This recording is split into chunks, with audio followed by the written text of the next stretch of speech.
So my name is Dustin Timberman.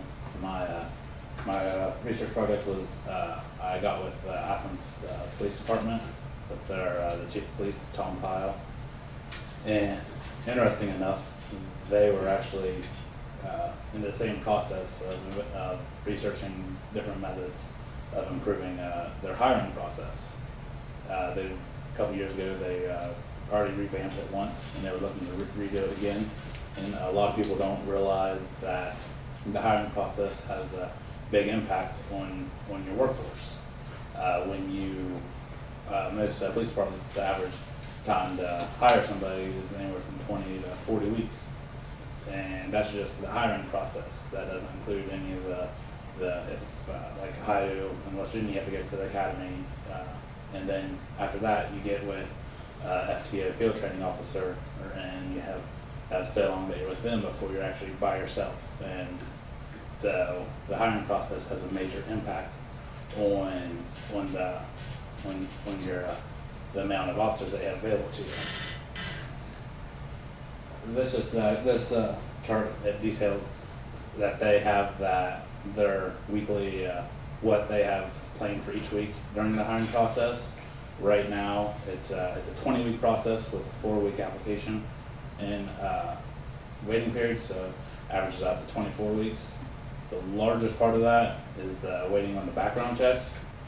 They do their background checks in-house, so they have to they pay for it, and then they have to wait for it. And normally they have roughly about 20 candidates that they normally do the background check on after they they have a civil service test and then a physical agility test. So after those 20 applicants, it takes them on average about 7 weeks extra just for waiting on the background test.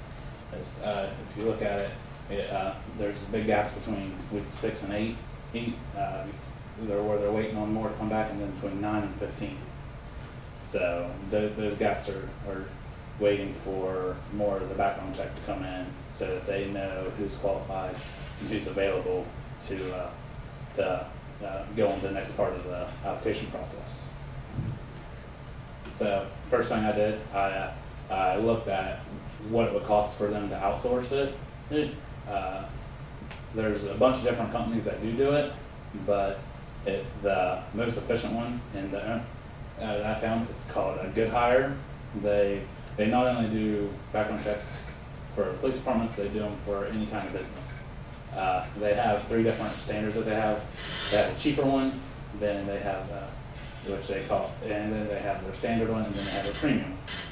So the one that best fit for this situation would have been their standard. Now it does cost $55. That's per background check, but their timetable is from 3 to 5 days, and it goes over. It checks their social security number, or it runs them through the National Criminal Database. It's a sex offender search list, a domestic terrorist watch list search, and a 7-year county criminal court search. So for 20 applicants, it comes out to being right under $1,100. So that's a pretty big expense for them. But in turning it around, if you go back and you take out the time that they're waiting for it, that's a total of 7 weeks. So 7 weeks is a big deal, because it's not, for police, it's not like you go in, you get an interview, you're like, all right, can you start in 2 weeks? Here's your own car, or don't kill anybody.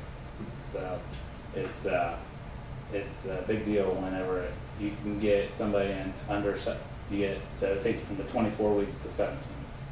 So after that, then they go to the academy, then they go to their field training officer.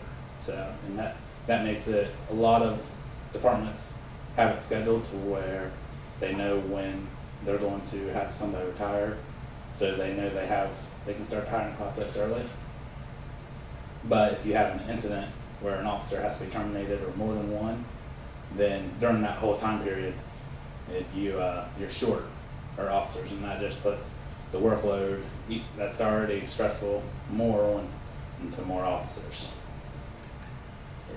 The next part I looked at was their requirements. the requirements haven't been changed in a long time. And one of their two biggest requirements is drug use and education.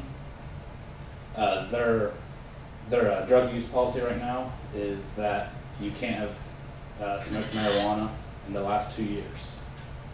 And they're looking to revamp that because the way the time's changing now, with many states legalizing it, they're looking at changing it to where you haven't smoked marijuana since you decided you want to become a police officer. The reason they want to use that terminology is because if you know if you want to become a police officer, but you're still using in Ohio right now, it's still currently illegal, and you're still using an illegal substance, then that doesn't portray as a good characteristic for somebody that they want to be a police officer and defend the laws.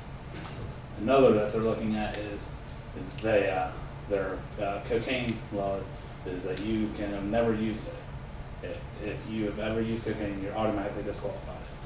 And they're looking at changing that simply just from to have never used it to shall, that it's not an automatic disqualifier to where, or that's if it was something a long time ago, or if it's something that you are not, it's not something that's going to affect you, then it doesn't automatically mean that you will be disqualified. The next step is the education. They're looking, Minnesota right now is the only state that requires a 4-year degree to become a police officer. Right now, the states can only set the minimum, but each department can set a higher standard.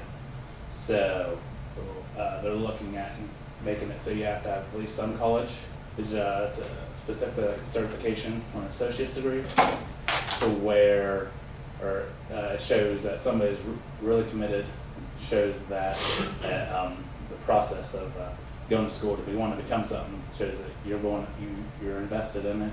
It's not something that you're going to get into the process and it's just you're at week 20, they offer you the job, or you're in the academy and well, this isn't for me.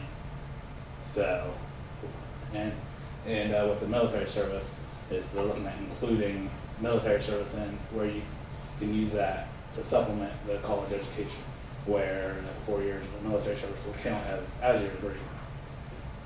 And but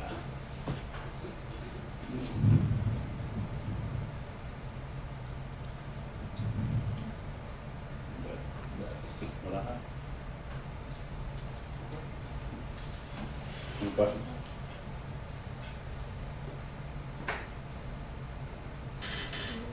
So, you said what's their current education requirement? High school diploma. High school diploma, but they Yeah. are actually looking at elevating that. Yeah, to either a certificate or an associate's degree. Okay.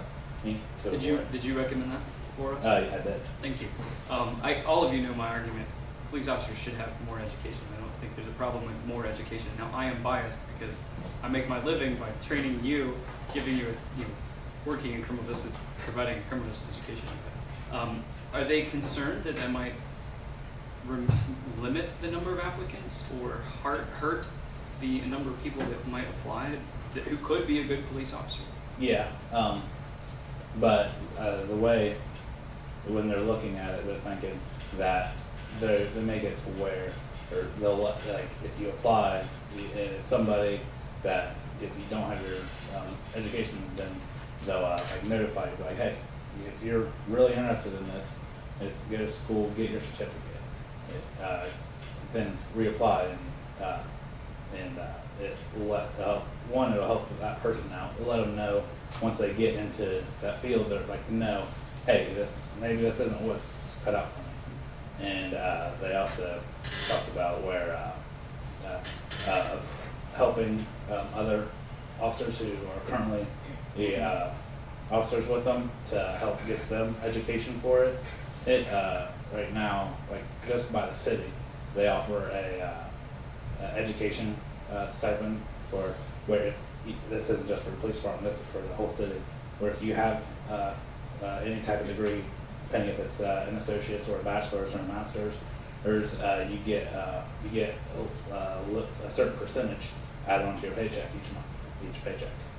So it helps out, well, not only them, but it just helps everybody else out.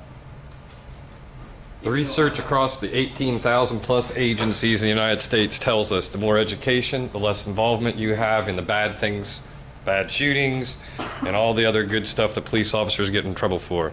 The higher the education, the less likelihood that you'll be involved in that.